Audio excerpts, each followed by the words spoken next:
Hey, social media family, welcome back to another YouTube podcast episode. We're going to have a raw and uncut conversation.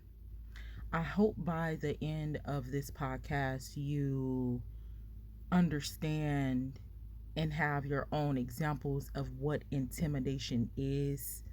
Intimidation is a built in fear mechanism that a toxic person has. I didn't Google this. This is just from experience and me just getting revelation and understanding and paying attention to my own life and people that have been intimidating me. It's their character. Intimidation is a spirit, it's a character of a person, it's fear. When you intimidate someone, you don't have to say a word, it's a presence that you have, a presence of fear. Like if you're around somebody that's an intimidating person, they don't have to push you up against the wall or bully you. It's just, the easy example. Come on, Jesus. You know how parents be like, I didn't even have to say nothing. All I had to do was look. That's intimidation. Thank you, Holy Spirit. That's just the easiest example. Like, man, my son already know not to act up. Like, I don't got to say nothing. I ain't got to do nothing. All I got to do is look at him. And another part of that relationship, thank you, Jesus, for that example. Another part in that relationship, that parent has already installed fear into that child, whether by whooping them, yelling at them. So the child already knows that I don't have to, all she got to do is look at me and I'm already scared. I'm finna straighten up. Intimidation is the way somebody makes you feel uncomfortable. If you want to say no, you're going to say yeah. No doubt about it. You know it's wrong. You know you're going to say yeah. The people that get intimidated are people like me, like soft people, nice people. They call them empathic people, empaths. The person that is able to, you might not know how powerful you are because you have to get away from things to wake up to that power, as I'm still doing. And Lord, cover me in our platforms in the blood of Jesus, because it's hard to break away from things and systems and relationships and beliefs when you are so ingrained in them. But I would rather be on the outside looking in than have front row seating to the foolishness, to the wickedness. Intimidation, it's used on soft people, like kind people, because they know that you, come on, Jesus, on people pleasers. Intimidation is used on people pleasers. That people pleaser was that child that wasn't taught wisdom to operate in their life later on. People raise up their child for their own benefit. So if a woman or a man has a child and they're toxic, um, they're going to raise that child to be a people pleaser, or we call them a yes man. A people pleaser or a yes man, they don't have their own power. Like, they don't probably have to fight or anything like that. But again, they don't have to, it doesn't take much for them to say yes.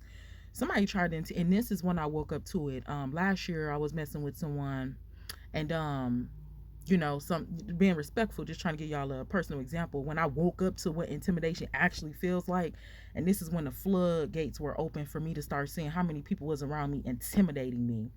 um Me and this person had a interaction, and there was something going on with me personally to where I was like, no, I'm straight, you feel me, like, I'll have to holler at your girl later. But the way that the person has said it, this person has already known my background of being like a people pleaser, or being very soft, or going with the flow. You're not questioning anything.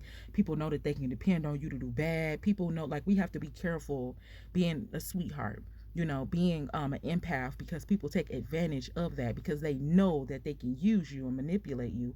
So I was going through something, I told the person, but it was the way that they said it. Like, it wasn't with no pressure or nothing. It's that person already has that built-in fear. So the person was like, well, you can't do that, but you can do something else, but I ain't saying you got to. Manipulation and deception at its finest. Like, intimidation is going to tell you something, but in the same, it's deception.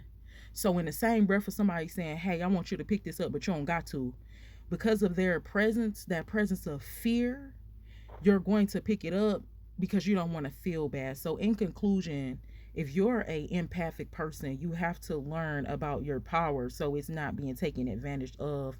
Manipulation feels like peer pressure without the bullying. Come on, Jesus. Manipulation feels like you have to do something even if you don't want to. I'm a 31-year-old woman, and I'm reading a book right now that's made for children on how to say no. No is a complete sentence. No is a skill. No, not no thank you, because that's a welcome. No, I'm good. Say no with an example, like, no, I don't want to do that because it's not good for my health. No. Somebody, when you realize, like I said, you have to pay attention to your experiences so you can see what it actually feels like. You have to get on the outside of some of these people, places, and things so you can get your wisdom. You're going to be able to say no. Learn to say no. I love you. God bless you. Don't be afraid of anything. Like when we come and we doing this work, and in my own life, I'm not scared of nothing. I'm not scared of nothing.